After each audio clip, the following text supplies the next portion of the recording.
it'll absorb a lot better after you teach it.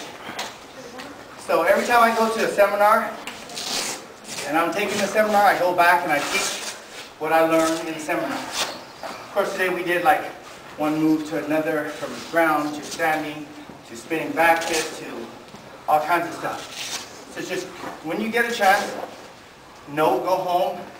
First thing you should do is write it down on a piece of paper. Okay? And then it's just start practicing, so your money don't go in vain. Any questions? No questions? So, 5 years ago, when I interviewed you for the Terrainian magazine, I asked you if you want to fight in MMA. And at that time, finally in 5 years, a lot of things changed. Yeah. At that time, you were like, I'm absolutely happy with Sanshou. This is what I want to do. Yeah. So what happened? Were you like, I've achieved everything in Sanshou, now I want to experience something else? Or, well, you're a pro fighter. Did you see more like financial incentive in MMA? So what was the reason? Several different reasons. First reason, I'm a trainer also. I teach a lot, hold a lot of pads. I ended up getting elbow surgery for some bone spur because I was holding pads so much. I have like 15 guys on the team, and I feel like, okay, I need to hold pads for everyone. So the whole time I'm holding pads for 2 hours.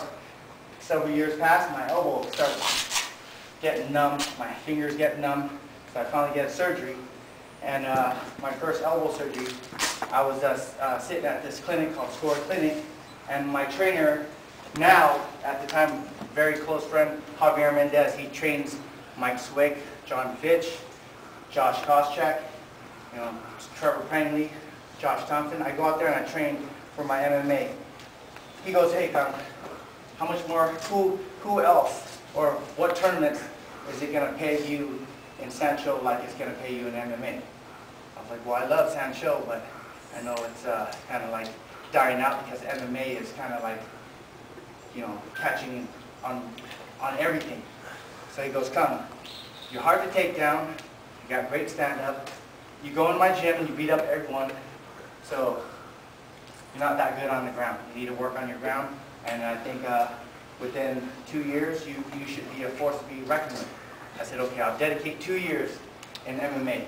So I shook his hand, he became my trainer, and one fight after another, my sixth fight, as a traditional martial artist, Sanshou fighter, and Taekwondo background, and wrestling background, I go and then I fight Frank, and I beat Frank. So right now, I'm on top of Strikeforce. So that's one of the reasons. Of course, the other reason, you got to pay the bills, right? So from 5 to 10 grand to 6-figure paydays, of course, MMA wasn't that hard of a choice to take, because MMA right now, if you take the right proper steps, train right, you can make a living. Whether you're training someone, whether you're doing the seminar, you go back and you do private lessons, whether you inspire to be an MMA fighter and one day step in the cage or in the ring and compete at a high level, you got to start somewhere. And I started at the bottom, I worked my way up. Of course, a lot of people are like, wow, he got a shot in 2 years, was it fair?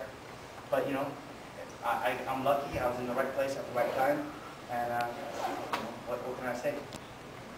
I did it, and I look back and I said, I did what, I told my now coach that I was going to do, and now other doors have opened, so now it's like I'm at another crossroad.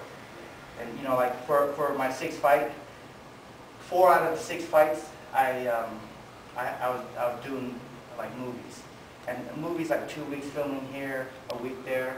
That's fine. I was able to get by on all my fights, still winning by TKO or KO. But then I picked up this movie with Dennis Quaid, Ben Foster, and that's going to take me away for 2 months. So I can't bring my trainer out there, for 2 months, and it's pretty much a demanding role. It's not a martial arts role. It's like a action science fiction, and it requires a lot of like jumping, climbing, fighting with pipes and stuff like that.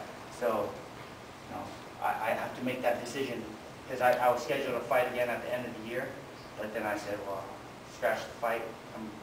Get a chance to work with the producers who produce Resident Evil, and some big name actors and an up and coming director. Of course, I gotta take that opportunity and make new ones.